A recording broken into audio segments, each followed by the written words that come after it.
Ayan, magandang araw sa inyo lahat. Grade 10. It's me, Binibini. Ayan. Pasensya na ako, medyo delay ang pag-upload ko ng lesson. Pero alam ko naman na naiintindihan nyo yun. So, eto na, huwag na kayo magalit. Ayan. Ito ay ilang programa sa paglutas ng mga issue sa edukasyon. So, alam naman natin na sa Pilipinas, hindi naman perpekto ang education system. Kaya, syempre, as much as possible, gumagawa naman ang paraan ng government para mapabuti ang sistema ng edukasyon sa Pilipinas. Ayan. Upang malutas ang mga suliranin sa edukasyon sa ating bansa, ang DepEd ay naglunsad ng iba't ibang proyekto at programa para sa pagpapataas ng kalidad ng edukasyon. Ayan. Ang pagpapataas kasi ng antas sa edukasyon ang isa sa makatutulong sa pagiging matatag ng kaunlaran ng bansa. Sa pagtugon sa pangangailangang pang-edukasyon, kailangan makamit ang mga layuning edukasyon na makalinang ng kapaki-pakinabang at maunlad ng mga mamamayang Pilipino para sa bansa. So ito ay ilan lamang sa mga ginawa ng gobyerno para mapabuti ang education system sa Pilipinas. Una, pagbabago ng curriculum. Ayan. Ang Republic Act 10533 o an act enhancing the Philippine basic education system by strengthening its curriculum and increasing the number of years for basic education, appropriating funds, therefore and for other purposes. Sa madaling salita, ang government ay nagtatag ng panibagong curriculum sa Pilipinas, which is yung K-12. Ayan. Mula noong 2012, pinairal ang K-12 Basic Education Program sa ating bansa. Ang dating 10 taong basic education, ayan, dati kasi, di ba, ang curriculum kasi noon is basic education curriculum, which is 10 years lang ang basic education. 6 na taon para sa elementarya at 4 na taon para sa high school. Ayan. Yan, ang dating 10 taong basic education noon, 6 na taon sa elementary at 4 na taon sa high school, ay nadagdagan ng kindergarten at 2 taon sa high school. Ayan, ang karagdagang 2 taon ay tinatawag na senior high school. Mula baitang 1 hanggang 12, ang tawag sa 12 taong pag-aaral sa sistema K-12 basic education or enhanced basic education. Ayan. So ano nga ba ang pagkakaiba ng naunang curriculum sa kasalukuyang K-12 curriculum? Ayan. Sa 2002 Basic Education Curriculum, ang preschool ay optional. It's not necessary kung mag-kinder ka or hindi as long as yung age bracket mo ay pasok sa elementary, pwede ka nang mag-aral ng grade 1. Ayan. Dito naman kasi sa K-12, mandatory ang kindergarten. Hindi ka kasi bibigyan ng LRN kapag hindi ka nag-kinder. Ayun, kasi sa mula kindergarten, dun pala mag-i-start yung learner reference number ng isang estudyante. And then hanggang makagraduate siya, hanggang senior high school, yun yung kanyang LRN. Ayan. Dati kasi, once na ikaw ay 7 years old na, pwede ka nang mag-grade 1. Ngayon, mas mababa yung edad na pwedeng pumasok ng grade 1. Pag 6 years old ka na, pwede ka na mag-grade 1 as long as meron kang kindergarten. Para kapag kindergarten ka. Ayun. Next. Ayan, grade school. Years, grade 1 to 6. So, ganun din naman sa K-12. Yun nga lang, from grades 1 to 3, meron silang additional subject which is yung tinatawag nating mother tongue. Ano ba ang mother tongue? Ang mother tongue, ito yung kanilang mother language. Ayan. Especially kapag yung estudyante halimbawa ay isang nag-aaral sa probinsya, 'di ba? Iba't ibang mga dialects natin. For example, sa Ilocos. Ayan. Ang ginagawa doon, tinuturuan sila ng kanilang mother language which is yung Ilocano. Ayan, tinuturuan silang mag-Ilocano kasi syempre, mas madali kasing naiintindihan ng bata yung lesson kapag language nila mismo yung ginagamit nila sa pag-aaral nito. Ayan. Pati nga ang ang science and math ay tinagalog na din. Pero yung mga terminologies na hindi pwedeng Tagalogin, syempre hindi yung tinagalog. Pangit naman, 'di ba? Ayun. Pero ayun nga, pinapaliwanag siya ng mas na mas naiintindihan ng bata para syempre mastery ng lesson. Para mas ma-absorb nila ng tama yung lesson, para mas ma-master nila. Kaya ginagamitan niya ng kanilang mother language. So, yun, yung mother tongue. Ayan. Next, from 12 years old to 15 years old or merong mas older pa, dati sa basic education curriculum, ayan, high school na yun. First year, second year, third year, fourth year, yun na. Then after mag-fourth year, pwede ka nang mag-college. Pero sa junior high school, ayan, yung dating first year, grade 7 na, grade 8, grade 9, grade 10, ayun. Noong 2012 kasi, hindi siya binigla ng DepEd. Na, okay, 2012, grade 7, 8, 9, 10. Ayun na. Ang ginawa nila, year by year, limbawa 2012, may grade 7. Pero meron pa ring second year, third year, fourth year, and then the following year, 2013, nagdagdag na sila ng isang grade level pa. So, meron ng grade 8. Tapos natitira yung third year tsaka fourth year. And then 2014 meron ng grade 9, and then 2015 meron ng grade 10. So natapos yung RBEC year 2015. Sila yung mga last batch ng RBEC. And then yung mga sumunod na taon, yun na. And then syempre, senior high school sa K-12, meron ng additional 2 years. Ayan, from 16 to 17 years old or 18 years old, ayan, senior high school na, meron ng grade 11 and 12. Ngayon, ang lessons naman dito sa grade 11 and 12 ay nakabase sa strand na pipiliin mo kapag senior high school ka na. Ayan, so ano nga ba ang dahilan kung bakit nagkaroon ng senior high school sa Pilipinas?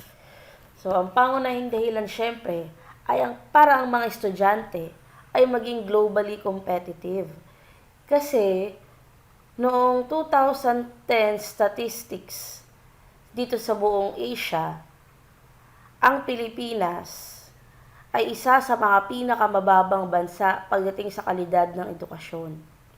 Sa buong Southeast Asia naman, pang-siyam tayo sa pinakamababa ang quality ng education. Nauusa na tayo ng Thailand, ng Malaysia, ng Indonesia. At dito sa Southeast Asia, syempre number 1 ang Singapore. Sa buong Asia naman, number 1 ang Japan. Ayan. Dalawa na lang tayo sa mga bansa na walang senior high school. Kaya noong 2012, pinursu ng government at ang Department of Education na magkaroon tayo ng additional 2 years sa high school.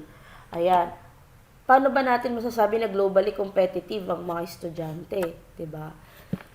Siyempre, sa tulong ng mga panibagong technique sa pagtuturo, panibagong curriculum mapping, panibagong mga lessons na idinagdag, panibagong mga subjects, na alam natin na makatutulong sa estudyante para mas ma-enhance pa yung kanilang kaalaman.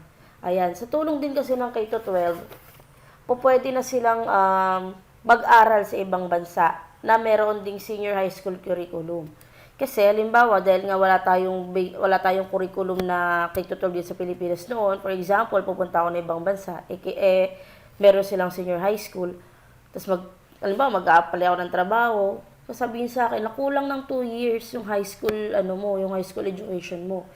So, kahit nasabihin mong tapos ka ng college, kinakailangan mong i-take pa yung 2 years na wala ka sa high school, di ba?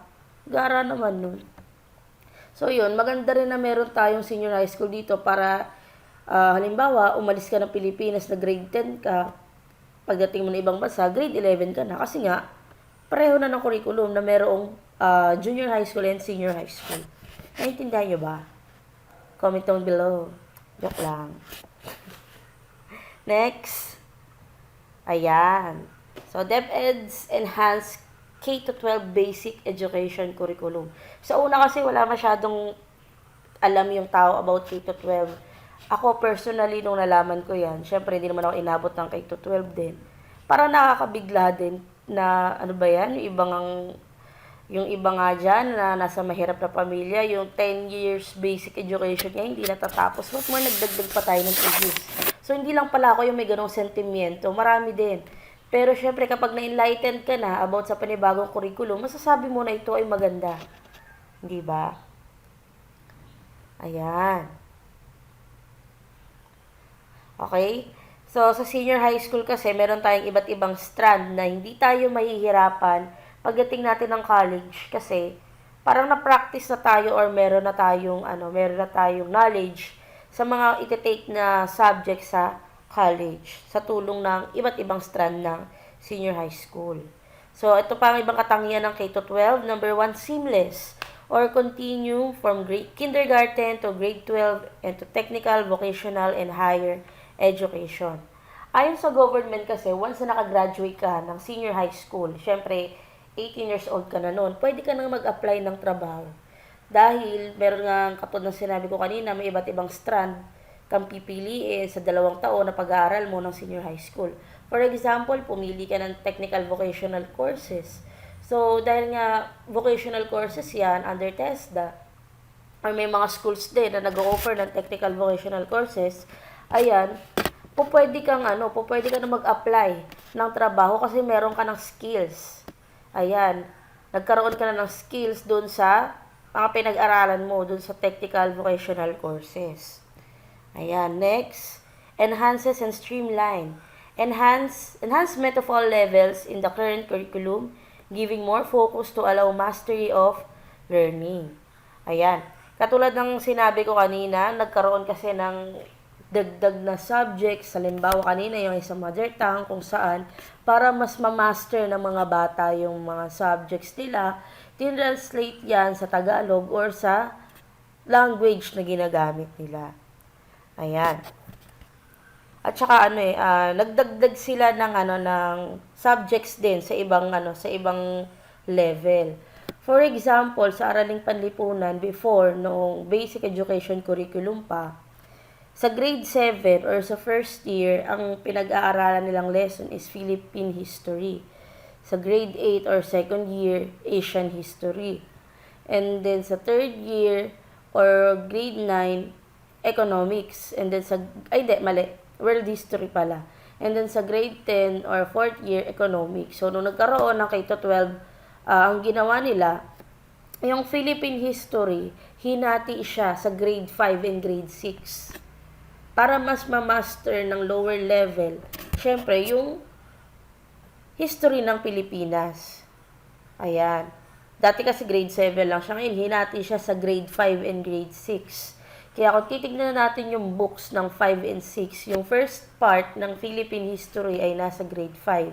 And then, yung isa pang part ay nasa grade 6. At makikita din natin dun sa aklat na pinag-aaralan din yung civic education or yung civica.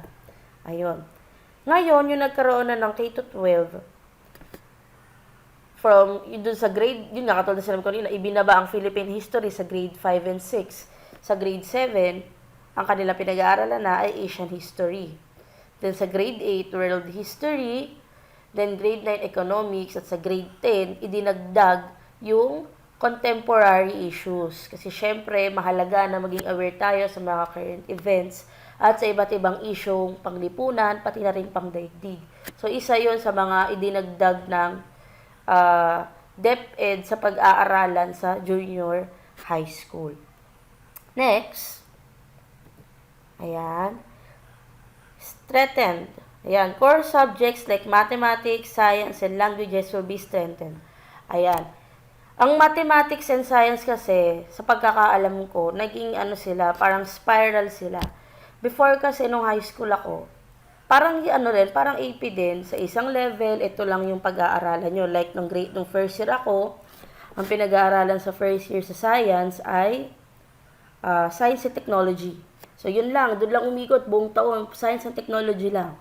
And then, second year, biology. Third year, chemistry, and then fourth year, physics.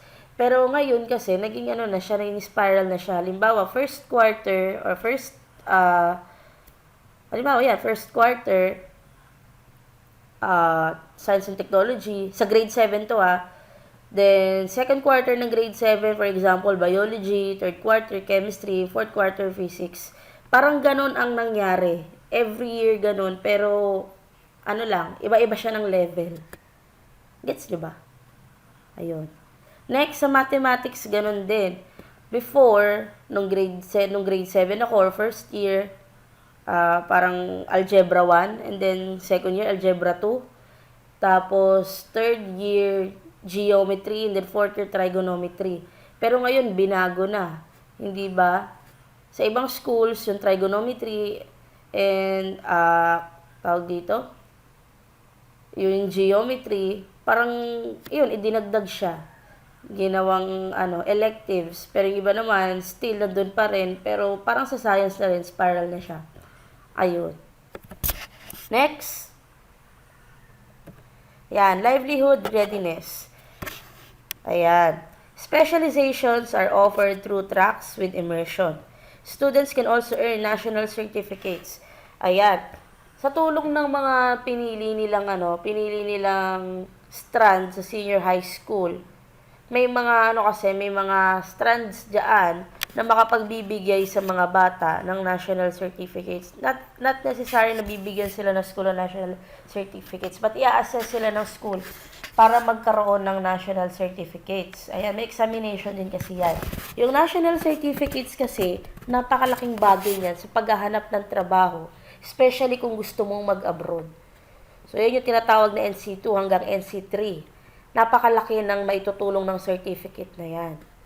Ayun. So, isa yan sa mga requirement na makukuha mo once na mag-take ka ng senior high school. Kung mag-take ka ng exam ng national certificates, for national certificates. Ayun. Next, ito yung mga iba't ibang strand ng senior high school, yung STEM, Science and Technology, Engineering and Mathematics, kung saan itong strand na ito, halimbawa, pag college siya, gusto mo mag-engineer, architect, doctor, o basta ganun. Ayan, yan dapat yung i-take mo kasi yung mga subjects dyan, pagdating mo ng college, pwede siyang mak-credit or hindi mo na ma-take pagdating mo ng college. Hindi mo na i-take kasi na-take mo na no senior high school eh. May mga ganong schools na ganon. Pero yung iba, alam ko, hindi. Pero yun, at least may idea ka na, 'di ba? Next, yung UMS, ayan, Humanities and Social Sciences. Kung gusto mo mag-teacher or related sa history or sa arts, ganyan. Next, TVL, ayan, Technical Vocational Courses, kung saan pwedeng, yung mga technical courses, bawa, ano ba yung mga technical courses, pananahi, ganyan, cooking, ganun. Ayan, ICT, Information and Communication Technology. Ayan, related syempre sa IT. Syempre yung GAS, General Academic Subjects. Ayan. So ito ilan pa sa mga programang inilunsad ng pamahalaan sa paglutas ng issue pang-edukasyon. Ayan. Pagsasakatuparan ng edukasyon para sa lahat o Education for All. Kinikilala ng programang ito ang karapatan ng bawat bata at matanda na magkaroon ng sapat na edukasyon upang matugunan ang kanyang basic learning needs. Ayan.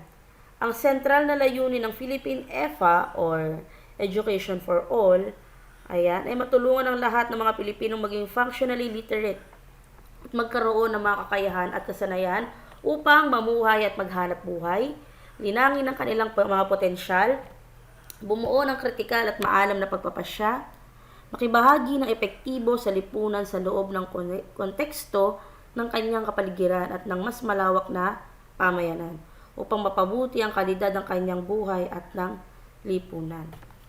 Kaya ang edukasyon ay libre. Yes, libre ang edukasyon. Pero syempre kung nag-aaral ka sa private school, hindi yung libre, private ka, diba? Ayan. Maraming public schools na nag-offer syempre ng libre edukasyon. Pero kasi may ilan na kahit sabihin natin na libre ang edukasyon, hindi pa rin nakakapag-aral. Dahil nga sa ibang problema gaya ng pinansyal. Hindi ba? Kaya marami tayong tinatawag na out-of-school youth. Kasi yung mga kabataang iyan, mas pinipili nila yung maghanap buhay kaysa mag-aral. Kasi syempre, di ba? Kahit sabihin mong libre ang edukasyon, hindi naman kasi po pwedeng hindi ka gagastos. Halimbawa, napakalayo ng bahay mo, kailangan mong mamasahe. O kaya naman, syempre, pangbaon. May kailangang sa school, halimbawa, may mga ipapa-photocopies, gamit sa eskwelahan, ganyan. Pero may mga lungsod naman na libre naman talaga lahat. Uniform, sapatos, bag, school supplies, lahat. Pero yun nga, yung iba pa na, syempre, hindi naman po pwedeng hindi ka gumastos kahit pa paano, hindi ba? Ayun. Next, ayan, education for all. Next, pagtataguyod ng Cyber Education Project. Nagkakaloob ng edukasyon sa lahat ng sulok ng bansa sa pamamagitan ng teknolohiyang satellite na nag-uugnay sa lahat ng mga opisina ng DepEd at mga pampublikong paaralan. Ayan. Kaya nga, may mga mari-research na tayo na lessons talaga galing ng DepEd at syempre, hindi lang ito sa bata nakakatulong. Maging sa mga guro, malaking tulong ang Cyber Education Project. Ayan. Naaabot ng mga kabataan hindi nakapag-aaral sa tulong ng electronic multimedia technology. Higit pa rito, ayan, gumagamit ng teknolohiyang satellite upang mapag-ugnay-ugnay ang mga paaralan sa totoong oras at nang sa gayon ay magawang standardize ang nilalaman at proseso ng pag-aaral. Ayan. Tsaka mga ibang public schools kumpleto ang kanilang kanilang ganyan. Yung mga computer, tapos maayos na pasilidad para dyan. Iba pang proyekto, ayan, pagpapatupad ng programang Government Assistance to Students and Teachers in Private Education or GASPE. Ito yung pagbibigay ng subsidy sa mga nasa public school para makapag-aral sila sa private school. Nang sa ganon, hindi maging congested yung public school. Ito yung tinatawag nating ESC. 'Di ba? Meron kayo noon. So, nagbibigay sila ng financial assistance para yung iba mag-enroll sa private school. Bibigyan niya ng pera ng government para makatulong din kahit papano para makapag-enroll sila sa pribadong paaralan. Ayan, pagkamit ng 1:1 textbook to pupil ratio. Kasi, dati, napakakunti ng aklat sa public school. For example, 3 kayong magkatabi, 3 libro lang. Halimbawa, sa una mong katabi, English. Sa gitna, Filipino. Sa gilid, Math. Ayan. Pagtataguyod sa kagalingan sa edukasyon sa formative years. Ayan. Sa pamamagitan ng early childhood education at preschool programs kung saan libre din ang pag-aaral ng kindergarten. Siyempre, may iba't ibang mga programa para mas mapabuti at mas maging masaya yung pag-aaral ng mga kindergarten. Next, pagbibigay ng computer access sa pampublikong mataas na paaralan sa buong bansa. Ayun, yung mga high schools, meron na silang computer access. Next, pagkakaloob ng pautang at scholarship sa mahihirap, ngunit magagaling na estudyante. Ayan, binibigyan sila ng subsidy or pwede sila mag-apply for scholarship basta ma-attain nila yung grade requirement na hinihingi sa kanila. Ayan. Yun. Next, iba pang mga paraan para makatulong. Siyempre, unang-una, ang Adopt a School program. Ayan. Maraming mga bata ang nangangarap maging inhinyero, siyentipiko, eksperto sa matematika, artista at iba pa. Ayan. Sila ay nag-aaral upang makamit ang kanilang mga pangarap, ngunit maaring hindi sila magkaroon ng pagkakataong mabot ito dahil sa hirap ng pamumuhay sa ating bansa. Pag sinabi nating Adopt a School program, for example, may-ari ako ng magandang eskwelahan, maganda, mayaman, mabango ang CR, charot, malamig ang aircon, ganon. Halimbawa, may school na medyo gipit or hindi masyadong okay yung facilities, public school, ganyan. Pag sinabi nating Adopt a School program, pwede kong tulungan yung school na yan. Siyempre, para ang mga estudyante, mas matuto ng maayos, para mas maging stimulus yung place para mag-aral, papagandahin ko yan, tutulungan ko yung school. So, yung tinatawag adopt the school program. O kaya naman, pwede rin na kung sino yung mga estudyante ko sa private school, kung gusto nila mag-sponsor sa ibang estudyante sa public school, pwede naman para matulungan sila sa iba't ibang mga sa financial assistance sa pag-aaral o kahit sa gamit sa school, matulungan nila. Ayan. So, taong 1998, isinabatas ng Republic Act 8525 sa paglunsad ng programang Adopt a School Program. Kailangan ng programang ito ang pakikipagtulungan ng pribadong sektor para sa layuning makapagbigay at makapaghatid ng edukasyon sa mga Pilipino. Ito ay sa pamamagitan ng pamumuhunan o pagbabahagi ng halaga ng mga pribadong sektor sa edukasyon ng mga batang Pilipino. Makatutulong ito sa pagkakaroon ng matagumpay at maunlad na bansa. Hindi ba? Hindi mo lang natutulungan yung mga bata dun sa public school. Siyempre, napopromote mo din yung pagiging makatao at syempre makabayan ng mga bata. Kasi syempre nagagawa nilang tumulong sa mga kapwa nila estudyante at the same time yung mga batang tinulungan, pahahalagahan nila yung tulong na ibinibigay sa kanila. Diba? Next, pagtulong sa pagpapagawa ng mga infrastruktura, pagbibigay ng mga kagamitan, muebles at ari-arian. Ayan, pagpapagawa ng mga infrastruktura, pagpapagawa ng mga classrooms, mga sirang chairs and tables, basta lahat, ganyan. Next, suporta sa pag-aaral o learning support. Ayan, sa mga LGUs, may mga scholars sila na binibigyan nila ng tamang suporta sa pag-aaral, ganyan. Hindi ba? Sa pamamagitan din ng mga tulong na yan, nakakapag-provide yung school ng activities para sa mga bata. For example, field trips, film showing, gano'n. Syempre kung walang funds, pwede namang humingi ng tulong sa local government, hindi ba? Next, pagbibigay ng tulong para sa kalusugan at nutrisyon. Kaya nga, katulad ng sinabi ko kanina sa kindergarten, isa ito sa kanilang programa. Yung pagkakaroon ng feeding program. Ayan. For the first week ng school year, tinitimbang ang mga bata. Tapos, kapag nakita nila na medyo malnourished, ayun, pakakainin nila yan. Tapos, every month, i-monitor yung timbang ng bata. Hindi lang timbang, pati na rin yung syempre, kung proper na ba yung diet, sapat ba yung nutrition. So, minsan, may mga ibang school na hindi lang sa preschool ginagawa yan, pati na rin sa elementary hanggang high school. Sa bagay, nung high school kami, may feeding program pa rin. Medyo masama nga yung loob ko kasi never ako nakasali sa feeding program. Charot. Next, reading program. Ayan. Reading program, syempre, pagtulong sa mga bata na mas mapadali yung pag-aaral sa pagbabasa. At syempre, para hindi lang ma-enhance yung kanilang reading knowledge.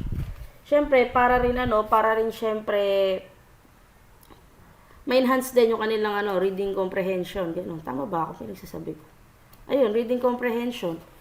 Binibigyan sila ng books or kaya naman may mga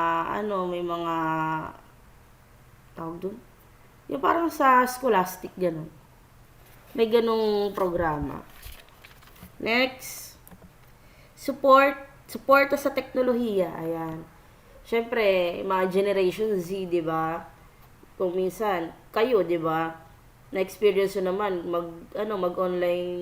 mag-online lesson. Sa palagay nyo, masaya, 'di ba? Kasi nga syempre, mga techie na mga bata ngayon, yung iba masaya, yung mga iba hindi kasi nga mahina internet connection. So, yun. Pero syempre, sa tulong din ng suportang pang teknolohiya, mas nagiging mas nakaka-capture mo yung attention ng mga bata. Kasi halimbawa ako, magtuturo ako nung naka-Manila paper ako, baka mamaya hindi kayo makinig, naka-projector nga ako, iba natutulog pa, 'di ba? May video na nga ako minsan, walay pa rin. What more kung mag-traditional ako. Ang mga bata noon, kami traditional lang noon, pero pag natulog ka, patay ka. 'Di ba? Kaya malaking suporta yan, yung nagkaroon tayo ng teknolohiya kasi mga public school may mga ganyan na rin. Direktang tulong. Ayan. So, pagbibigay at paghahatid ng mga gamit tulad ng mga notebook, lapis, papel at iba pang mga pangpinansyal at material na tulong sa mga bata sa pampublikong paaralan upang makatulong sa mga magulang. Ayan. Next, pagbibigay ng pagsasanay. Ito naman ay pagbibigay tulong sa mga programa at pagsasanay para sa mga guro upang lubos matulungan ng pagtamo ng makabago at epektibong pagtuturo at mga kasanayan sa kanilang kaalaman sa pagtuturo sa paaralan. So, kaya ngayon mga teachers, pag walang pasok ang mga bata, may mga seminars kami. Para pagbalik namin sa pasukan, syempre, meron kaming mga bagong ideas, may mga bagong natutunan para sa inyo. 'Di ba? So, yun. Naintindihan ba? May tanong? Okay. Walang sumasagot eh. Ayan. So, ito yung ating kabuuan na unang topic natin for fourth quarter. So, meron pa tayong natitirang dalawa. Abangan nyo yan. At, pakisagutan lang itong mga katanungan na ito. Kung hindi nyo kayang isend through Edmodo, siguro pwede ng messenger kasi para mas madali ko ring makita. Okay? So, ito na. Charan! Ay, wala pa pala. Ayan. ADAPA School Program. Siyempre, pagpapagawa ng mga tables and chairs para sa mga estudyante. At pagpapatayo ng mga paaralan. Ayun, feeding program. Ayan. Ayun, ang mga tanong. So, ano ang layunin ng itinuturing na basic education? Number 2, ano wikang ginagamit sa pagtuturo ng mga aralin sa kindergarten at unang 3 taong pag-aaral ng mga bata. Sa palagay nyo, bakit ito ang ginagamit? Next, number 3, bakit binago ang mga curriculum sa mababa at mataas na paaralan? Number 4, sa iyong palagay, makatutulong ba ito sa pagpapaunlad ng ating bansa? And, ayan. Test 2, sumulat ng mungkahi na maaaring gawin upang makatulong sa pagpapataas ng kalidad ng edukasyon. Test 3, gumawa ng tugma o slogan na makahihikayat sa ating mamamayan na magbahagi ng paraan upang makatulong sa pagpapataas ng kalidad ng edukasyon. And then test 4, explain your answer. Number 1, sa iyong palagay, ano ang dapat gawin upang malutas ang suliranin sa kakulangan sa aklat sa silid-aralan. Number 2, makatutulong ba ito sa ating bansa sa pagtaas ng kalidad ng edukasyon? Paano? So, yun lang. Maraming salamat ulit. Grade 10. See you next time. Like and subscribe. Thank you. Charot.